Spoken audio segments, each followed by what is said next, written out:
Now, an Iraqi lawmaker says parliament will take a new position if upcoming talks with the US do not lead to the withdrawal of American forces from the country. Khatib al-Rikabi is a member of the Iraqi Parliament's Security and Defense Committee. He said there has been no firm statement from US officials on the withdrawal of American forces since the Iraqi Parliament called for the pullout. He said that is concerning. Iraqi lawmakers voted for the pullout of American forces in January 2020.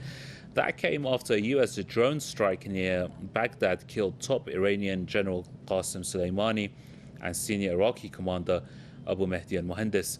Iraqis have held protests on various occasions against the presence of US forces in their country. Joining us is David Yerubian, a professor of history, and we also have Romero Funes, a political commentator. Gentlemen, welcome.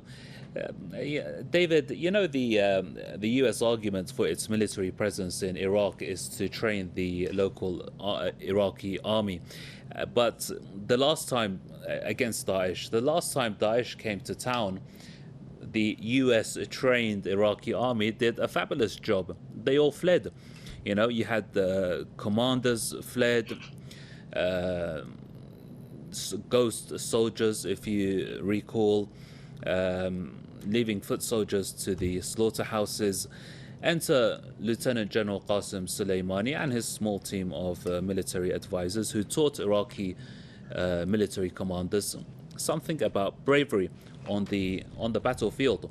So I guessing my question is, and that's something that allowed Daesh to collapse in such a short time. So why not bring back the professionals?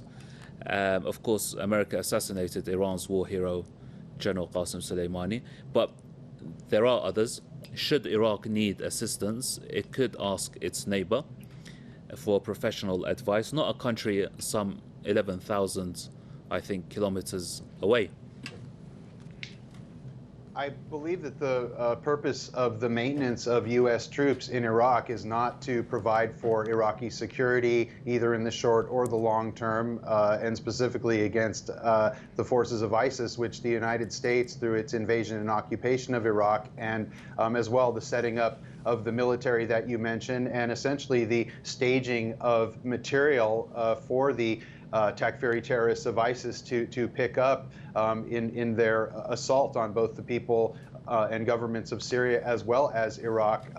This is part of the plan to maintain U.S. forces in Iraq as long as possible, to continue the destabilization of Syria, to continue its presence in Iraq, as President Trump pretty frankly said, to watch Iran, as he stated. And so this is part of the plan, the training of what, as you described, was an ineffective Iraqi military that therefore necessitated the return of U.S. forces in 2014 to take care of the Takfiri mess that they had created. And we know this through the DIA documents from 2012, from the statements of John Kerry, from the Hillary Clinton and John Podesta emails. And so to the direct topic of the upcoming strategic talks between the United States and the Iraqi government, I think it's imperative that the United States sets out a very clear and brief timetable for the withdrawal of its forces, so that ultimately Iraqi and optimally Syrian security can finally be obtained. Romero, some resistance leaders in the country say even passing when the Iraqi parliament passed a bill to essentially calling for the US to withdraw, they say even that was a mistake, because it's clearly written in Iraq's constitution that an occupation is prohibited. And now some say, well, it's not an occupation. How is it not an occupation when you have combat troops on the ground? You got warplanes using Iraqi airspace without, consent from Baghdad, killing Iraqi security forces on Iraqi soil without facing the country's judicial system. The list is endless. That's exactly right. I think we have to frame this as what it is, which is an occupation, an imperialist occupation by the United States. We have Anthony Blinken, who is the Secretary of State under the Joe Biden administration, who comes from a long line of war hawks, of people who believe that the United States has a role to police the globe, to make sure that countries fall under their domination.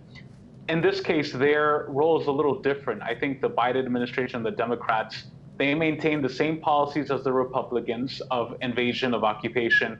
However, they do it under the name of human rights. They do it under the name of advancing humanity, which we know is a complete lie. Anywhere the United States has stepped foot has only gotten worse, Iraq being a great example of that after 2003. We're talking about one of the oldest and most beautiful civilizations in human history, Iraq, where the birthplace of Babylon, of Ur, of so many ancient, beautiful civilizations, and has such a wealth of resources, and is also geopolitically located in a very key area. The US does not want to uplift Iraq. The US does not want to empower Iraq. The US wants to maintain Iraq under perpetual occupation, because if we take a look at a map of Iraq, where is it located? It's located right between Iran and Syria, right between what connects East Asia and South Asia with the Mediterranean. Now, for the US, for Israel, for Saudi Arabia, in any way, if Iraq joins and develops with Iran, which it was trying to do, that's what the Iraqi people want. They want to grow, they want to prosper, they want to build hospitals, they want to connect the One Belt, One Road initiative, they want to trade with Syria and Iran. Now, if Iraq does that, that is a very big threat to Israel, that is a very big threat to the United States, to Saudi Arabia, who have investments to make sure that Iraq remains perpetually destroyed, perpetually occupied. It's the missing link in the axis of resistance to imperialism in the region. And I think that unfortunately, the US will do whatever it can to make sure it maintains that occupation. And David, the Iraqi resistance say it's not a matter of if, but when American forces must leave Iraq. They have given the Iraqi government some breathing space, if you like, to enforce the will of the Iraqi people, all Iraqi political factions, the people, every aspect of Iraqi society, as according to research and studies, are against the presence of U.S. military forces. So the Iraqi resistance have given the government some breathing space to enforce the will of the Iraqi factions through dialogue.